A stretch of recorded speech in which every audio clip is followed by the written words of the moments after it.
할렐루야. 우리 봄들 인사합니다. 주의 이름으로 사랑하고 축복합니다. 예. 한 주간 우리 노예 시찰에 수련회 갔다가 돌아보니까 나라가 너무너무 시끄러워요. 인터넷 잘 안 돼가지고 잘 몰랐습니다. 또 웬만하면 밖에 나가면 인터넷 잘 안 보려고 그러는데 우리 태국 이예숙 성사님이 나라 돌아가는 상황을 올려놨더라고요. 그러면서 목사님, 이건 목사님들의 잘못 아닙니까? 목사님들이 무능하고 목사님들이 교회들이 타락했기 때문에 오늘 이 시대에 이런 문제가 오지 않았습니까? 제가 그 카톡을 보고 사실 밤에 잠을 못 잤어요. 저는 100% 맞다고 생각합니다. 100%. 오늘 사회의 문제는요, 교회의 문제고 성도들의 문제예요. 또 한간에 지금 최태민이가 목사로 나오는데, 여러분, 최태민이는 신학을 한 적도 없고 정식 그리스도인 교회를 출석한 적이 없는 사람이에요. 그 사람은 불교에서 법명을 받았습니다. 천주교에서 세례명을 받았습니다. 그리고 천도교를 믿었습니다. 그래서 이것을 합산해가지고 만든 종교가 영생교가 아니고 영세교입니다. 그래서 일간에 지금 최태민 자꾸 목사라 그러니까 기독교를 엄청나게 또 욕을 해요. 참 보통 문제가 지금 아닙니다. 최태민은 기독교 기자하고도 상관이 없는 사람입니다. 기독교를 이용했습니다. 그 사람은 주술을 삽니다. 흔히 그런 이상한 종교 지도자들은 시대마다 나타났습니다. 참 마음이 아프고, 이런 걸 보면서 우리 기독교인들의 타락된 모습으로 우리는 그렇게 비춰봐야 됩니다. 오늘 한국 교회의 모습으로, 오늘 성도된 우리의 신앙의 모습을 거울 삼아 볼 수 있는 그런 계기가 되기를 축복합니다. 축복합니다. 오늘 이제 우리가 창세기 22장을 읽었는데요. 저는 시간이 갈수록 이 아브라함에 대해서 보면서 어떻게 이럴 수 있을까? 죄송합니다. 제가 이렇게 나이를 들어보고 해볼 때 젊은 날은 그야말로 꽁꽁은 바위 위에 앉아서도 밤을 새고 기도할 수 있었어요. 제 목구멍에서 피 비린내가 비리비리 날 때까지 기도하는 시간들이 많았어요.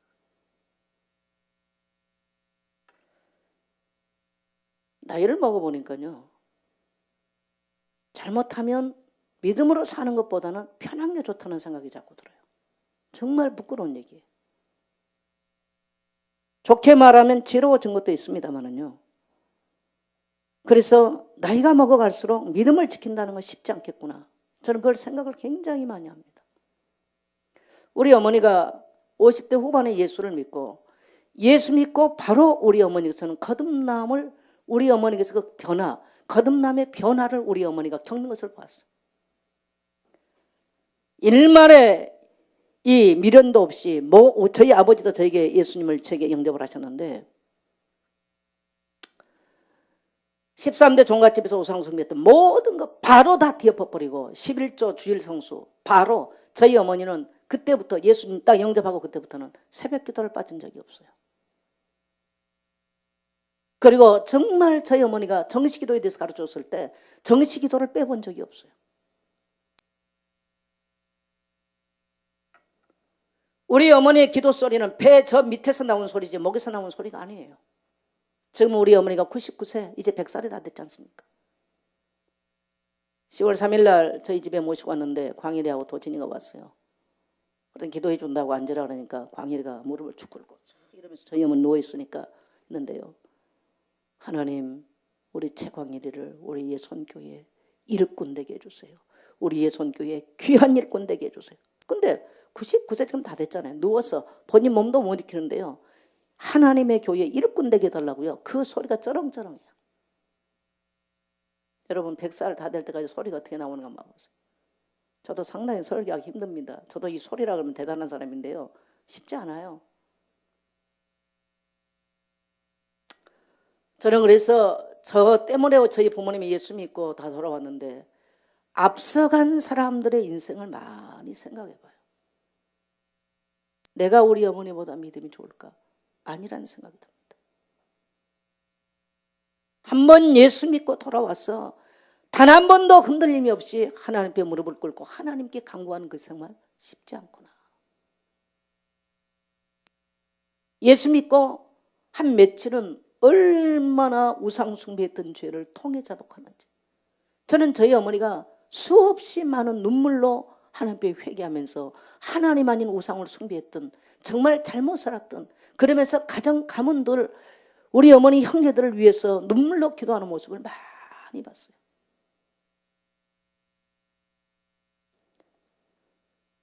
창세기를 우리가 읽어왔지 않습니까? 떼하면서 다시 아브라함의 인생을 생각해봐요. 아브라함의 지금 나이가 오늘 본문의 배경은요 113세입니다. 그런데 하나님께서 100살의 아들, 그래서 성장해서 지금 만 13살이 된 이 아들을 번제물로 드리라고 하는 놀라운 하나님의 명령이 떨어져요. 100살의 아들을 얻어가지고 얼마나 그 아들이 사랑스러웠겠어요.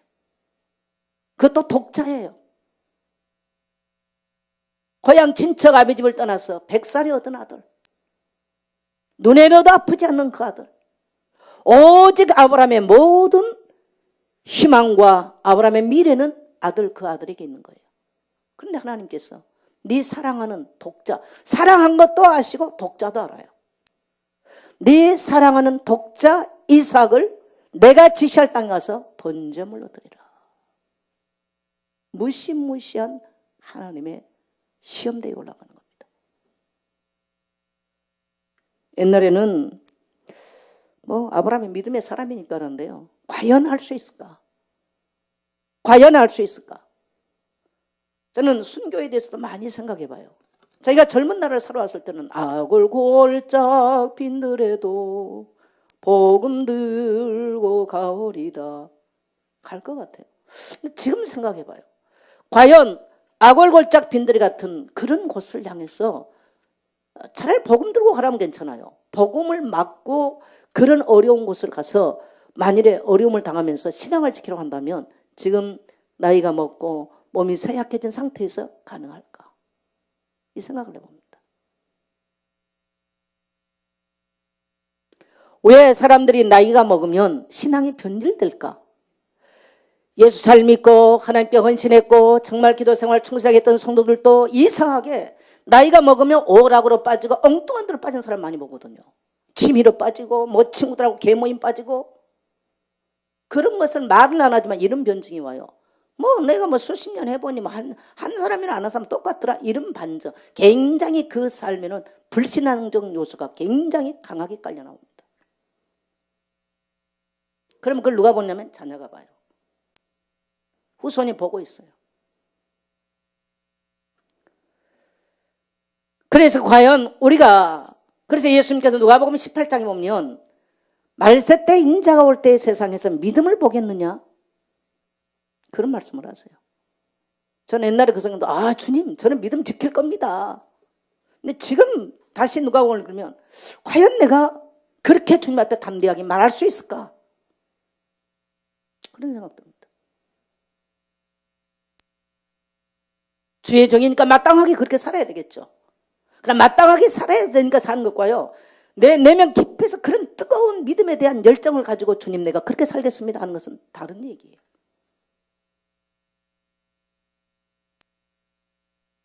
오늘 아브라함이 이 100세 때 아들을 낳아서 13살 된 아들을 번제물로 바치라고 하는 이 사건, 아브라함에게는 마지막 사건이에요. 마지막 시험이에요. 이 시험이 끝나면서 아브라함은 역사의 무대로 사라져갑니다. 그리고 다음 세대가 또 다른 세대를 향해서 주인공이 돼서 하나님의 역사를 펼쳐가는 겁니다. 만일에 아브라함이 이 창세기 22장에서 하나님이 요구한 대로, 하나님께서 원하는 대로 그 시험에 통과하지를 못했다면 인류의 역사는 바뀌었겠죠. 아브라함과 이삭과 야곱의 얘기가 아니겠죠. 또 다른 이야기로 바꿔졌겠죠. 그런데 오늘 아브라함은 하나님께서 아브라함을 부르시고 원하는 그 시험에 넉넉하게 통과함으로 아브라함의 계보를 통해서 그의 후손을 통해서 메시아가 오시고 천하 만민이 복을 받는 놀라운 복의 근원의 조상이 되는 줄 믿습니다.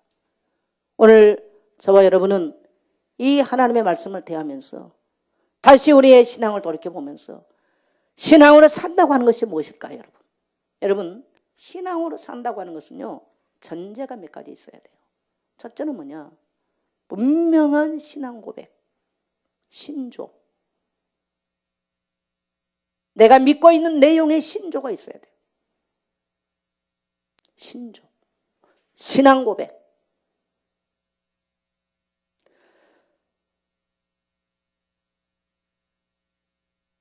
분명하게 내가 어떤 사람이 예수 당신 왜 교회 가는 거 몰라. 누가 뭐 오라 그러니까 뭐 엄마가 가자 그러니까 아빠가 가자 그러니까 뭐 예선교회 좋으니까 아니면 뭐 어디 교회 좋으니까 그러고 와요. 그건 신조 아니에요. 그건 신앙 아니에요. 오늘 우리가 분명하게 고백돼야 될 내가 예수 믿는 것이 뭐냐? 마태복음 16장 16절 한 구절 외운 것이 우리 신조는 아니에요. 내가 예수 믿는 분명한 신앙 고백이 있어야 된다는 거예요. 여러분 한번 생각해 보세요. 과연 내가 예수 믿는 것이 뭔가를. 어떤 사람은 습관으로. 여러분 그게 없으면요. 그 신앙 고백이 없으면 자기 아들을 칼로 잡아서 번제를 드릴 수 있는 이거는 절대로 불가능한 겁니다. 절대로 불가능해요. 오늘 아브라함에게는 그게 있었어요. 그 신조가 있었어요. 하나님께서 나를 통해서 천하 만민을 복되게 하실 것이다. 그것은 내 아브라함 자체가 아니라 죄악 가운데 빠진 인류에게 예수 그리스도를 오게 하셔서 하나님의 인류를 살리게 할 것이다. 그래서 아브라함이 바라본 것도 뭘 바라봤느냐? 오실 예수 그리스도에 대한 확실한 믿음을 갖고 사는 줄 믿습니다. 그 신앙 고백이 확실했어요. 그것을 우리는 구약에서 아브라함과 하나님 사이에 맺은 언약이라고 그랬습니다. 언약. 언약적 관계. 그 언약이 분명했어요. 그래서 오늘 아브라함이 이 아들을 드릴 수 있는 이 첫 번째는 뭐냐면 이러한 믿음이 분명한 거예요. 그 신앙에 대한 믿음이 분명했어요. 이것을 히브리 기자는요. 아브라함의 믿음을 몇 가지로 아브라함은 하나님의 부르심을 받았을 때 순종하면 믿음으로 나갔다. 거기에 대한 한 믿음에 대해서 얘기를 하고요. 두 번째 아브라함의 믿음을 말할 때 히브리 11장 14절에 보면 아들을 드릴 때 약속을 받았으므로 그가 그 아들을 죽은 자 가운데서 다시 돌려줄 것을 믿었더라는 거예요. 왜요?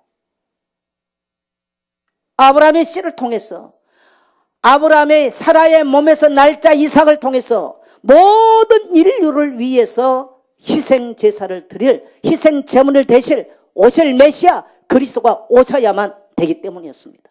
그래서 예수님도 뭐라고 말씀하십니까? 아브라함도 나 때 될 일을 보고 기뻐하고 즐거워했느니라 그랬더니 유대인들이 말해 미친놈 지랄하고 자빠졌네. 네가 몇 살인데 아브라함 나이를 지금 들먹거리냐는 거예요. 예수님이 그렇게 말했어요. 네가 미쳤냐? 그러니까 미친놈이라 이 말이에요. 미친놈 우리말로 지랄 떨고 자빠졌네 이 말이야. 아브라함도 오실 예수 그리스도 안에서 그분이 십자가 지시고 모든 인류의 죄와 더러움과 모든 인류의 불의를 씻을 것을 믿고 그분만이 살 것을 믿고 나갔더라는 겁니다. 할렐루야. 그 믿음이 분명했어요. 그래서 우리는 이러한 신조가 분명해야 돼요. 오늘 저와 여러분이 믿는 예수님은 누굽니까? 저와 여러분이 믿는 예수. 정말 지금 우리가 이제 오늘이 종교 개혁 주일이거든요. 개혁이라는 말은 무조건 잘 살아보자, 뭐 좋은 거 해보자 이 말이 아니에요. 영어로 리포먼드 처치라는 말은 폼이 있어요. 폼. 원래 폼으로 돌아가자 이 말이에요. 원래 폼은 뭡니까? 이 성경이 원래 폼이요. 따라합시다. 성경이 원래의 폼이다. 성경이 원래의 폼이에요. 그래서 개혁주의 교회, 우리 교회가 개혁주의, 개혁교단 말고 개혁주의. 가톨릭 교회는 가톨릭 처치지, 보편적 교회지, 리폼드 처치가 아니에요. 개혁주의 교회가 아니에요. 개혁주의 교회라고 하는 것은 언제든지 우리가 하다가 사람인지라요. 뭐 하다 보면 잘못 가버려요. 그래서 언제든지 우리의 텍스트, 우리의 뭡니까? 기준은 뭐라고요? 하나님의 말씀인 거예요. 설교가 아니에요. 설교는 왜 하느냐? 여러분이 이 성경을 쉽게 알고 가도록 여러분을 성경 속으로 끌고 들어가기 위해서 설교하는 거예요. 그게 설교의 목적이에요. 할렐루야. 목사가 훌륭한 말, 좋은 말 하기 위한 게 아니에요. 우리의 어떤 이념과 사상을 실현하기 위해 설교하는 게 아니에요. 모든 하나님의 사람들, 하나님의 말씀, 하나님 자체인 성경으로 끌고 가기 위해서 성경을 읽고 설교하는 거예요. 자, 동의하시면 하면 하세요. 좋은 말 한 데가 아니에요. 우리 이념과 사상을 말한 데가 아니에요. 그래서 리폼, 개혁주의, 성경으로 돌아가는 거예요. 그게 우리의 사상과 우리의 기준과 우리의 가치관과 모든 것이 되어져야 돼요. 오늘 이게 안 되니까 어떤 문제가 옵니까? 우리가 하나님의 말씀으로 기준을 갖고 있지 못하면 내게 주어진 직분이나 직책이나 권력이 언제든지 사리사욕으로 이해서 가는 거예요. 이게 지금 우리 대한민국에 너무나 많이 평배해 있다는 사실입니다. 이게. 그리고 한 대통령이 인간적으로 보면 참 안 됐잖아요. 왜? 22살 때 어머니가 총에 맞아 돌아가셨어. 그 사람이 26살 때 아버지가 총에 맞아 죽어요. 여러분, 인류 역사에 이런 사람 없어요. 그러면 그 사람이 초등학교 때인가 청와대를 들어갔는데 친구를 사귀어 봤겠어요. 친구들하고 싸기도 하고 말도 하고 속여냈는데 해봤겠어요? 영애라고 불렀습니다. 영애. 나는 영애가 옛날에 이름인 줄 알았어. 큰 영애야. 그래서 감히 이름도 못 불렀어요. 우리 시절에는. 무슨 친구가 있었겠어요? 인생 내면의 아픈 얘기를 해봤겠어요? 어려운 고민을 얘기해봤겠어요? 세상에 아무도 없는 거예요. 이걸 영리한 최태민이가 아는 거예요. 그래서 딱 목소리 흉내내가지고 그 천도교에서 그런 거 하잖아요. 뭡니까 이게 천도교에서 뭡니까 등산교에서 주로 하죠. 목소리 흉내내가지고 그 어머니 목소리 딱 흉내내면서요. 지금 너희 어머니 지옥에 있으니까 하면서요. 그 어머니가 내 지금 지옥에 있다. 너는 앞으로 최태민이 말한 대로 시키는 대로 해라. 목소리 흉내내버리니까 잡혀버렸어요. 이런 건 역사예요. 우리나라만 있는 게 아니라니까요. 러시아가 무너질 때 니콜라이 2세가 제정 러시아가 무너질 때 볼셰비키 혁명이 일어날 때 그렇게 됐어요. 왕이 니콜라이 황제가요 정치를 할 수 없는 거예요. 왕 혼자 백성이 짜르요. 짜르란 말은 황제를 아버지라는 뜻이거든. 러시아로 짜르요. 너무너무 백성이 힘들다는 거예요. 짜르는 들은 척도 안 했어. 제가 그 헤르미타지 그 공정 가보니까 오후 2시에 밥 먹다가 니콜라이 황제가 이 볼셰비키 혁명군에게 잡혀 돌아갑니다. 잡혀서 끝납니다. 시계가 그대로 멈춰 있어. 숟가락 그대로 있어요. 그거 하면요. 근데 수도승 요승이 붙어가지고 전부 다 체면수를 걸고 똑같은 짓을 했어요. 이게 역사에 많아요. 우리나라만 지금 있는 게 아니에요. 그래가지고 제정 러시아가 무너지고 공산화가 돼버립니다. 상트페테르부르크가 페트로 성당이 말하면 영어로는 페트로, 러시아 말은 베츠르 뭐 같은 말인데 그 거룩한 베드로의 도시란 뜻이 피터 뭐 이런 말을 드리고요. 그게 레닌그라드로 바뀌어버려요. 레닌 압니까 여러분? 러시아의 제정 러시아를 무너뜨리고 공산화 만들었던 주인공이 레닌이에요. 레닌그라드로 레닌의 도시로 만들어버려요. 그런 비극의 역사가 있어요. 비극적 도시. 비극으로 그런 비극으로 끝나버려요. 그러니까 대통령이 이런 어떤 가치관이 없는 거예요. 어떤 기준이 없어요. 너무 엄마 잃고 자기는 청와대 궁궐 안에 사는 거죠. 외로워요. 친구도 없어요. 객관적 어떤 누구하고 얘기해 볼 수 있는 것도 아무것도 없었어요.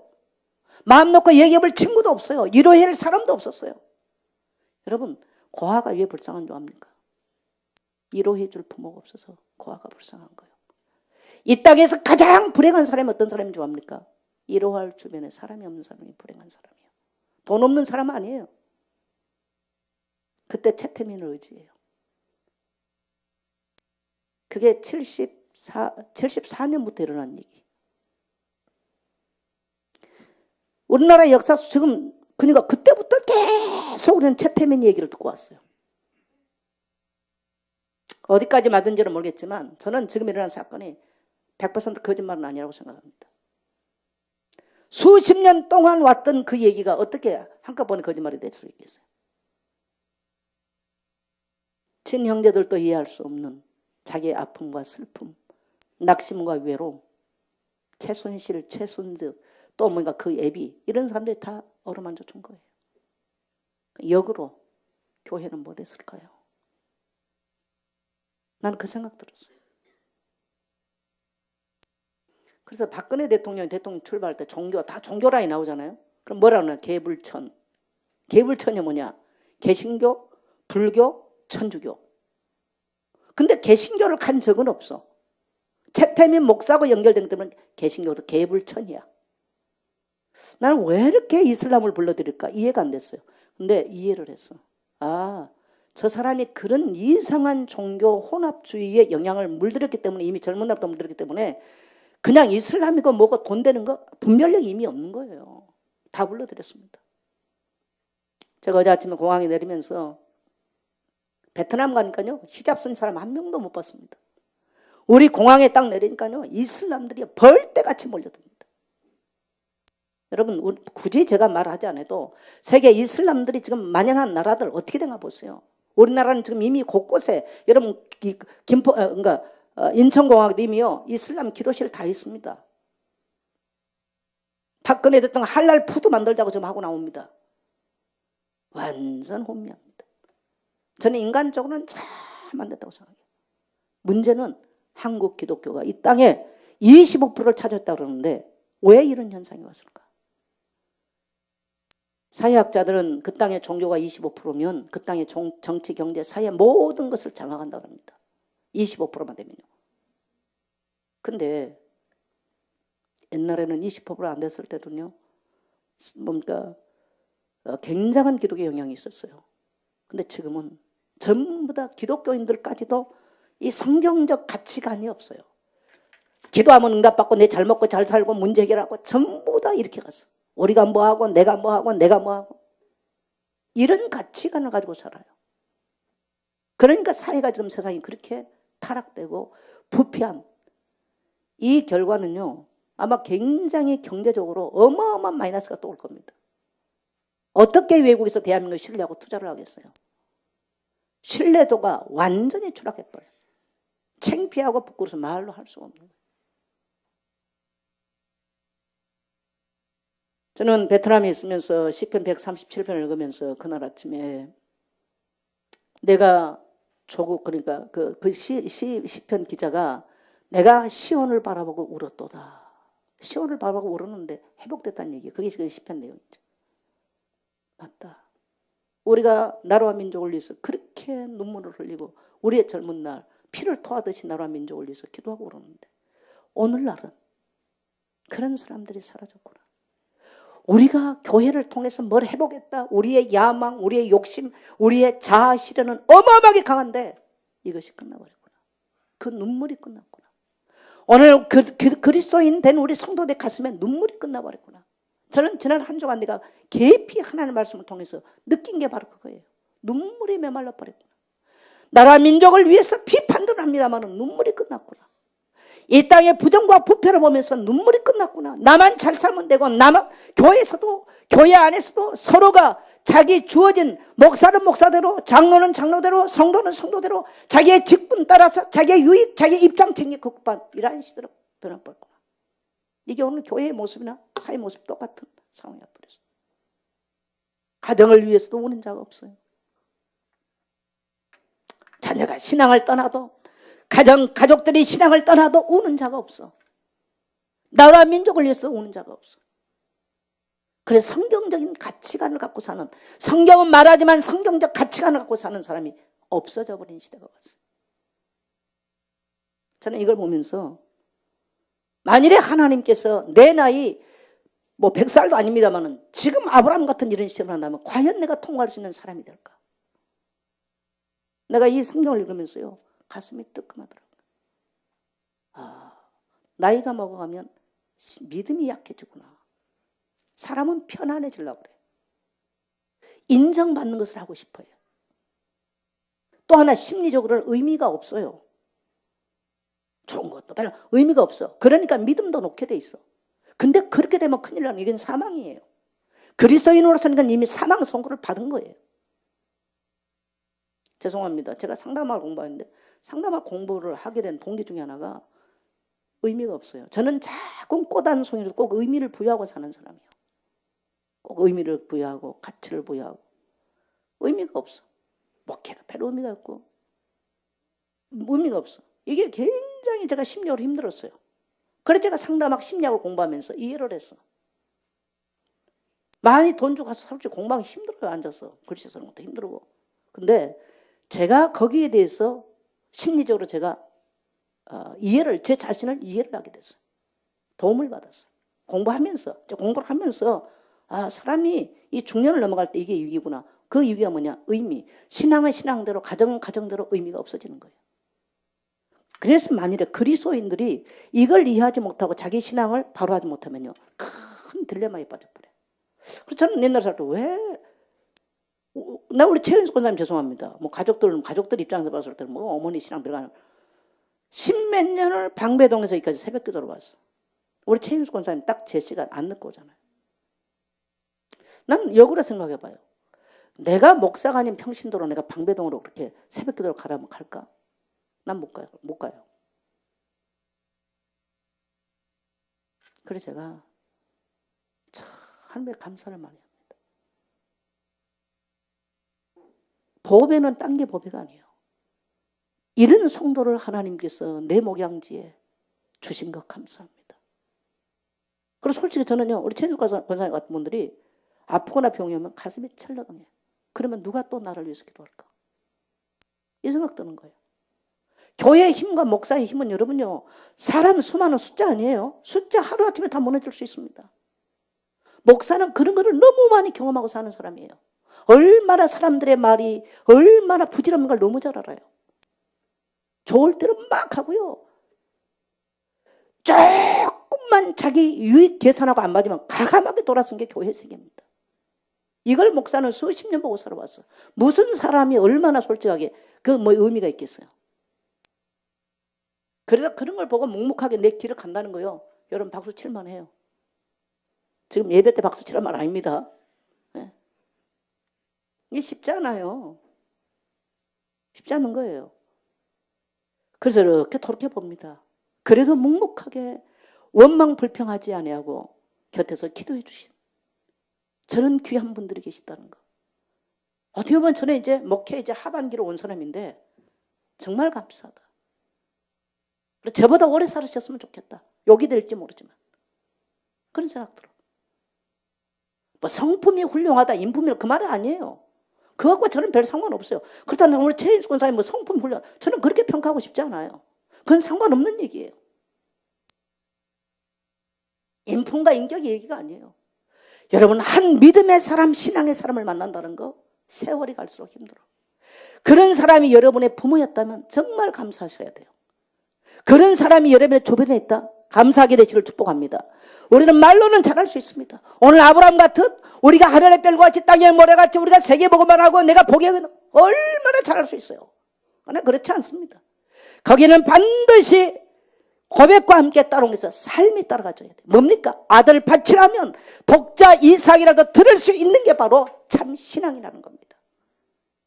할렐루야. 앞에 건 잘할 수 있습니다. 주는 그리스도시요 살아계신 하나님의 아들이십니다. 누구를 못합니까 그거요? 예수 그리스도는 모든 문제 해결자. 할렐루야. 그러나 거기에 따른 네 독자 사랑하는 이삭을 바치라고 하면 과연 그 아들을 끌고 모리의 산까지 갈 수 있겠냐는 거예요. 그게 같이 따라가야 줘야 되는 거예요. 그게 기독교 신앙이에요. 신조와 따르면 신앙 고백과 순종. 이게 기독교 신앙이에요.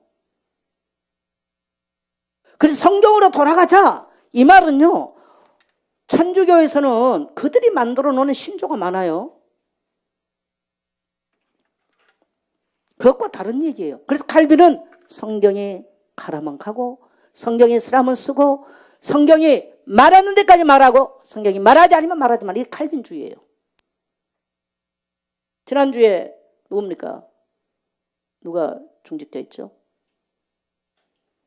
나용화 박사님 그러잖아요. 창세기 2장 17절 선악과 뭐냐? 에덴 동산은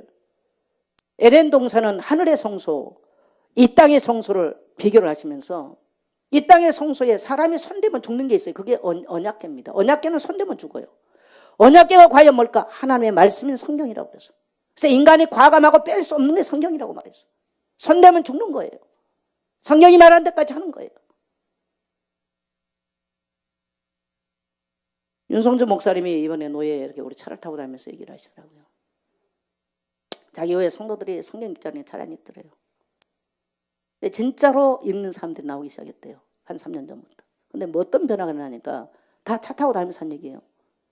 교회 재정이 완전히 변하게 났대. 자기가 설교할 필요가 없더라는 거죠. 성도들이 하나님 말씀대로 살기를 원하니까 뭐가 바뀌었겠어요? 재정이 바뀌었다는 얘기죠. 교회 재정이 넘쳤대요. 지금 한국 교회 재정 넘친단 말 못합니다. 저희 교회도 물론 그렇습니다.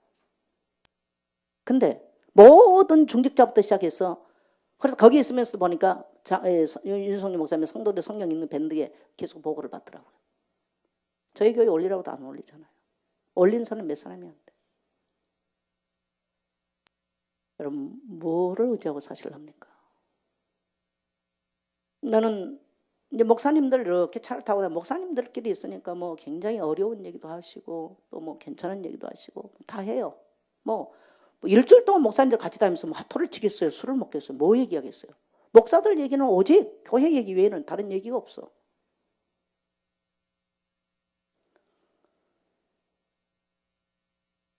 그러면서 자기 교회가 3년 전부터 완전 흑자로 재정이 돌아섰다. 성령이 성경 읽을 때 터치를 하시면서 성도의 삶을 바꿔놨다. 그 얘기를 하셨습니다. 저는 오늘 우리 성도들에게 이 10월 마지막 주일에 그러한 신앙 믿음들이 회복되시길 축복합니다. 축복합니다. 교회 와서 앉아있다고 신앙인은 아닙니다.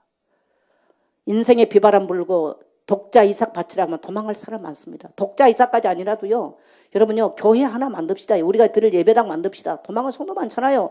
또 에어컨 좀 답시다. 달라고 그래도 안 달고 많아요. 저는 물질에 대한 얘기 하려고 그러지는 않습니다. 순종입니다. 내가 내게 말한 모든 것을 준행하였음이니라 그렇게 표현합니다. 준행하였다. 순종이에요. 자, 그 다음에 오늘 우리는 이 사건을 통해서 봤을 때 아브라함은 철저하게 믿음의 사람이었어요. 와, 정말 저는 위대해요. 저는 아브라함을 그렇게 썩 좋아하는 사람이 아닌데요. 제가 나이를 먹으면서 갈수록요. 정말 닮고 싶은 우리가 설교하는 거 바울이 젊은 날 외친 거 그건 다 할 수 있 뭐 바울처럼은 못하겠지만요. 그런 심정은 있었어요. 그러나 노인네가 돼서 묵묵하게 믿음의 길을 걷는다고 하는 이 아브라함 인생은요. 아무나 흉내낼 수 없는 인생이구나. 이거는 신조도 아니고 이거는 구호도 아니고 그 사람 아브라함의 삶 그 자체였어. 아브라함의 순종에는 아들에게 그대로 태물림됐어. 여러분 아버지가 자기를 13살짜리가 자기를 묶어가지고 번제단에 올린다고 가만히 있는 아들 어떻게 생각하십니까? 아버지에게 철저하게 순종을 배웠다는 거예요. 아버지가 하나님께 순종하는 모습을 아들도 봤다는 거예요. 아버지 거역하는 모습 보면요. 자녀 거역합니다. 충격적인 얘기 아닙니까? 아버지가 자기를 산에 끌고 가더니 그 산에 올라가다 갑자기 자기를 결박해가지고 갖다 큰 그야말로 구릿빛이 빛나는 칼을 들더니 자기가 목을 따려고 그래. 아마 웬만한 아이들 같으면요. 뭐 아버지 110 몇 살 뭐 늙은 아버지 아닙니까? 지 13살이면 힘이 있어요. 아버지 이게 무슨 짓입니까 하고요. 아버지 칼이들은 칼 붙잡고요. 튀쳐나올 수도 있어요. 근데요. 자기 잡으라고요. 잡아서 드리라고 가만히 있어. 근데 그 칼이 번쩍일 때 얼마나 얼마나 이삭이 충격받았겠어요. 그래가지고 이삭이요, 말이 쉽지 내려올 때는 아버지와 같이 안 내려옵니다. 성경 여러분 19절 보세요. 아브라함과 종들만 함께 그 자리로 가고요. 이삭은 어디로 가버린지는 몰라요. 이삭 같이 안 가요. 트라우마. 그래서 평생 이삭의 삶을 보면 이삭은 놀라운 번제, 하나님께서 그리스도를 예표하는 그 자리까지 갔지만요, 이삭의 삶은 그렇게 빛난 삶을 하나 평생 가슴앓이 앓고 살았을 거예요. 자기 순종했지만 생각 많이 했어. 내가 그것만은 순종 안 했으면 좋을 뻔 알았는데. 근데 뭐 뒤에가 해피엔딩으로 끝났으니까 다행이지.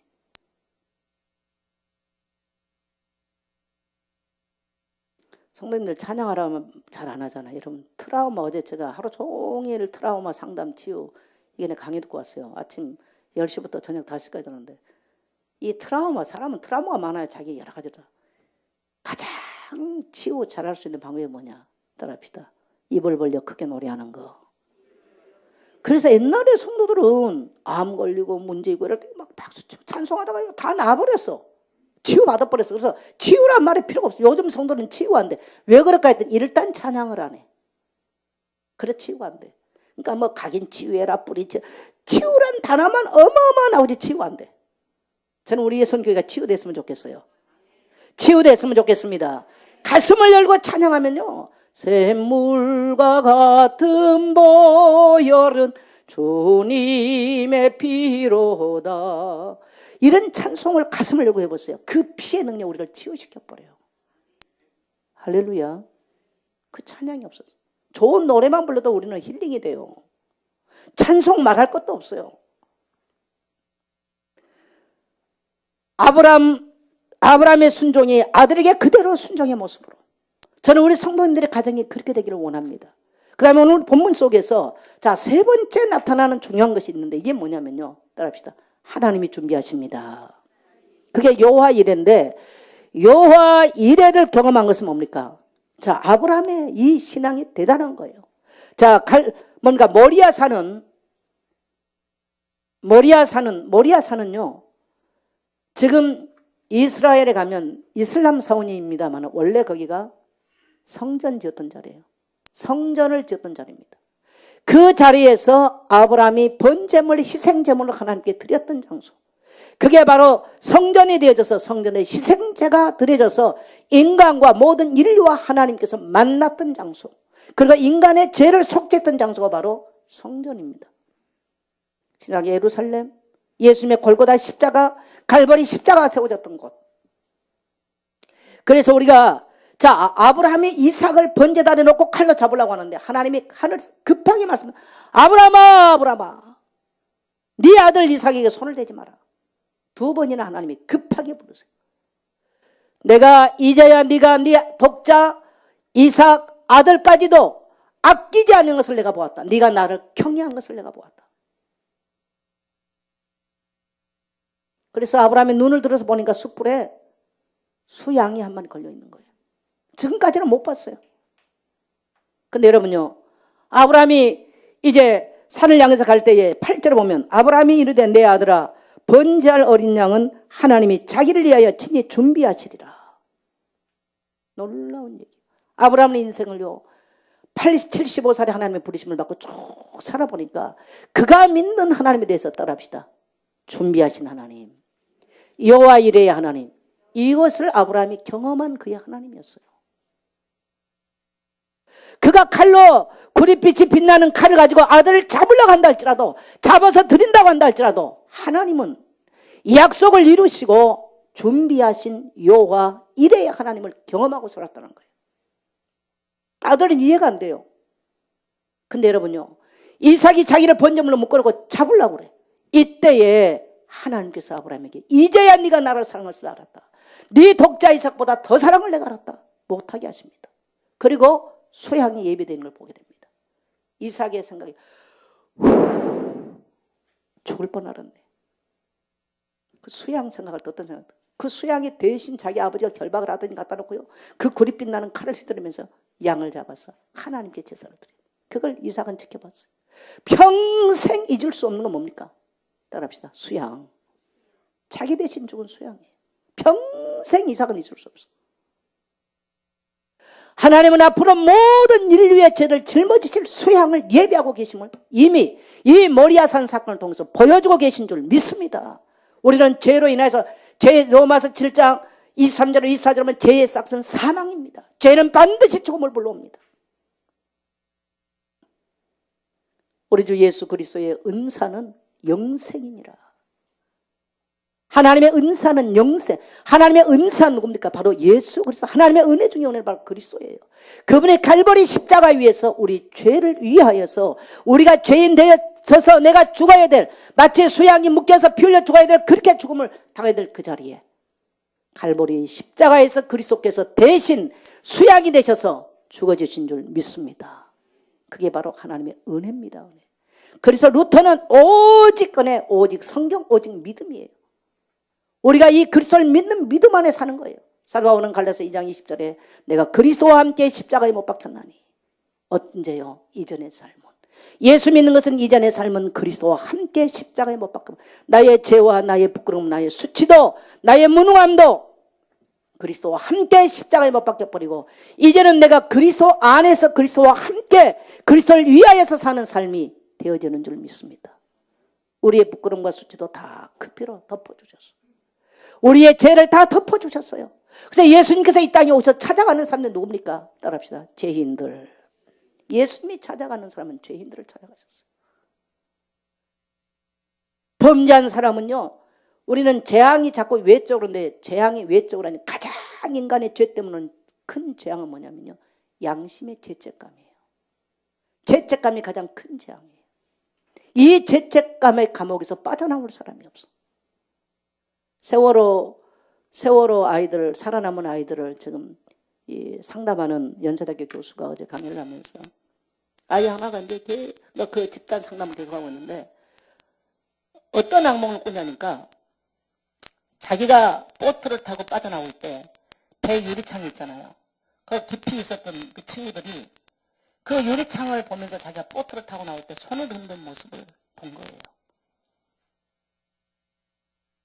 눈만 감으면 그 배 밑에서 그 친구가 손을 흔든 것 같아요.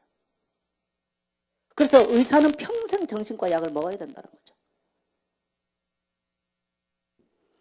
그래서 자기가 이제 생방송을 그 연세대학교 교수가, 그 상담학 교수가 많이 생방송을 하는데 이런 문제가 터지면 정신과 의사나 상담학자들이 절대 방송에 안 나가려고 그러는데 왜? 말 한마디 잘못하면요, 죽일 놈 돼버리니까. 자기가 지금 세월호 사건 때도 그렇고 연평 해전 때인가 천안함 사건 때도 다 방송을 했다고 얘기하시더만요. 너무 힘든 거죠.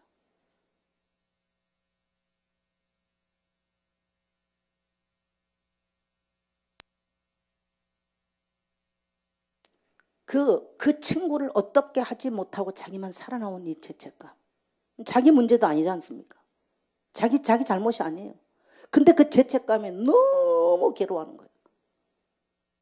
대다수예요. 또 어떤 친구는요, 이 한 100m 정도 높이 됐잖아요. 이 높이에서 뛰어내릴 때 어떤 현상이 났냐면요, 머리가 물에 부딪히면서 골이 깨져서 죽은 친구들도 있었대요.